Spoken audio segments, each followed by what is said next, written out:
E ciao a tutti ragazzi e benvenuti in questo nuovo video. Oggi vediamo come smontare un Sony Vaio, la sigla PCG 7121M.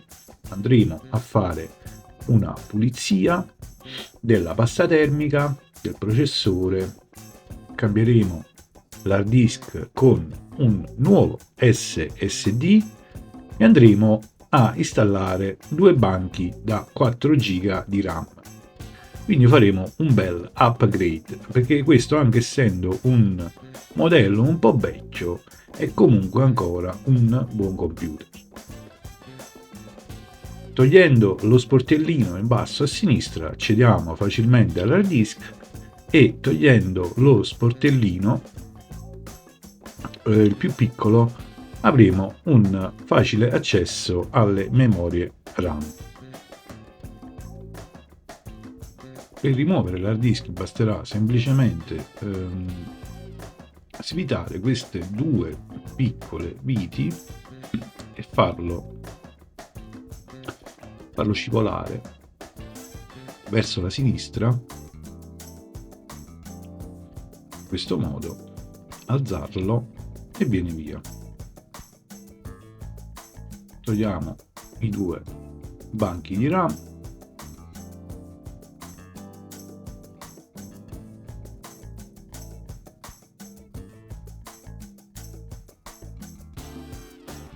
e adesso possiamo passare a togliere tutte le viti, scusate il capoccione, possiamo iniziare a togliere tutte le viti dal retro.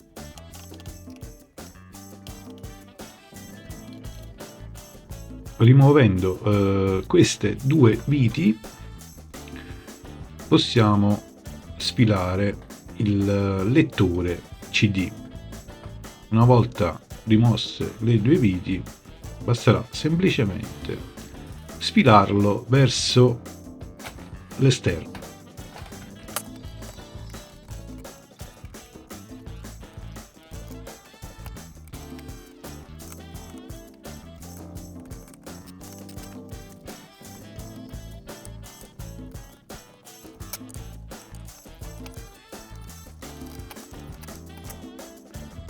Rimosse tutte le viti, rimuoviamo questo slottino, questo slittino dallo slot, gioco di parole, e vediamo che già incomincia a cedere, cioè incomincia già a venire via la plancia posteriore, ma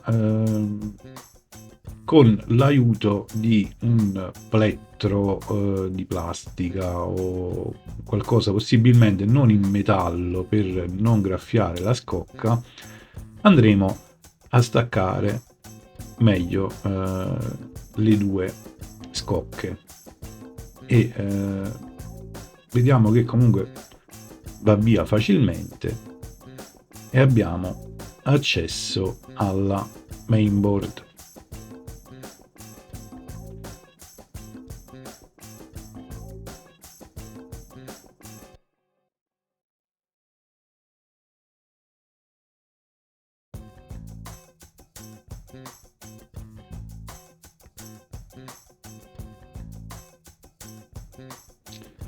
Adesso, rimuovendo queste 4 viti, abbiamo accesso alla CPU, andremo a fare una bella pulita, perché sicuramente la pasta termica sarà secchissima, penso che non sia mai stata pulita.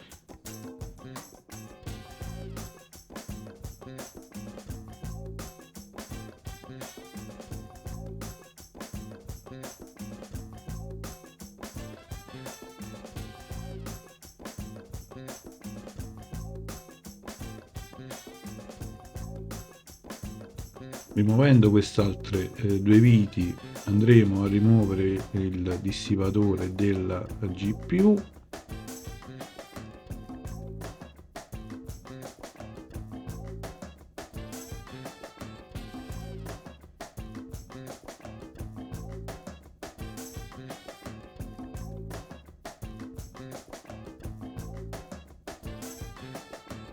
Infine rimuovendo queste due viti, andremo a rimuovere la ventola, dove adesso il cacciavite c'è anche il jack della ventola.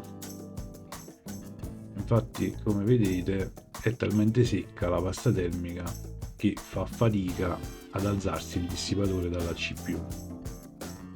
Questa è un'operazione che andrebbe fatta almeno una volta all'anno.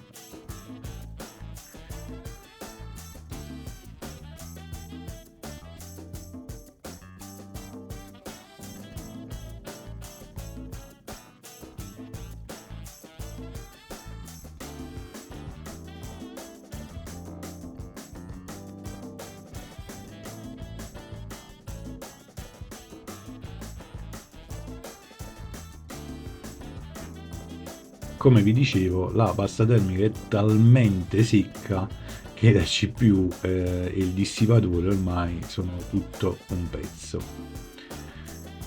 Quindi fate attenzione a non toccare i piedini della CPU e andremo a fare una leggera, ma veramente una leggera pressione con il cacciavite e la CPU viene finalmente via.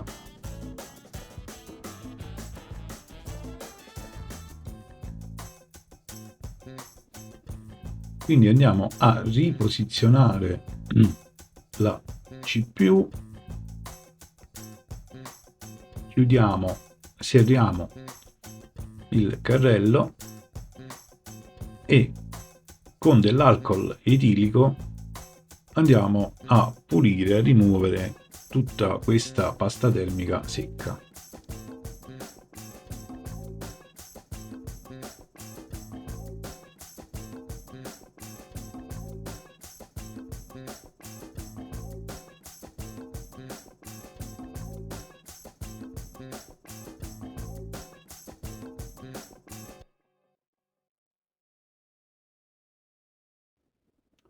Rimossa la pasta termica secca, andremo a mettere della pasta termica fresca. Ormai questa MX4, questo siringone, la vedrete in tutti i miei video, anche perché per finirla ce ne vorrà di tempo. Penso che si seccherà prima di finirla tutta. Comunque, per quanto riguarda la pasta termica, non siate né troppo generosi né troppo tirchi, anche perché diciamo la CPU è così piccola che non, cioè, è pure divisa in due pezzi, la testa, diciamo, quindi non ne avremo bisogno di tanta pasta termica.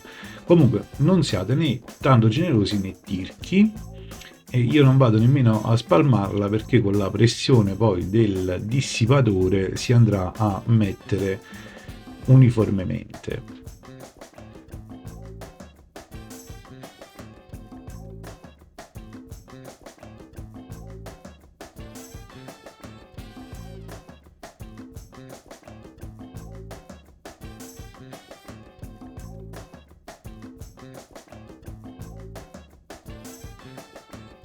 Abbiamo cambiato la pasta termica, abbiamo pulito la vecchia, abbiamo messo la nuova, siamo pronti per rimontare la scocca. Abbiamo avvitato soprattutto le viti, non dimenticate di avvitare la ventola e il dissipatore. Possiamo rimontare la scocca e dopo passeremo a montare un nuovo SSD e delle memorie RAM.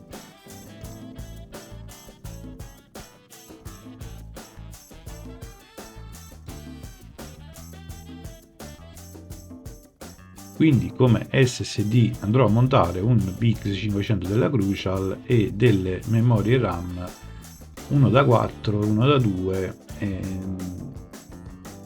12800S di DDR3, quindi gli andremo a montare 6 GB di RAM, anche perché un'altra coppia da 8 non ce l'avevo.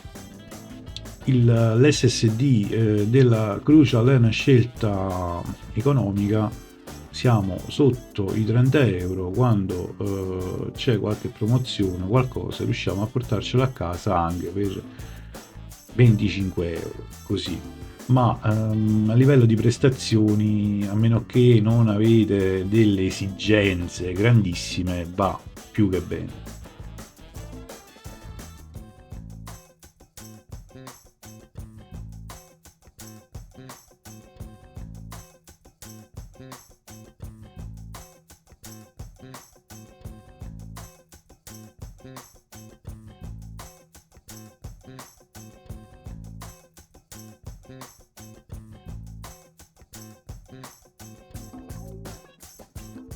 Finalmente abbiamo finito, io spero che questo video possa esservi d'aiuto, se vi è stato d'aiuto mettete un mi piace o iscrivetevi al canale e noi ci vediamo al prossimo video. Ciao a tutti e grazie.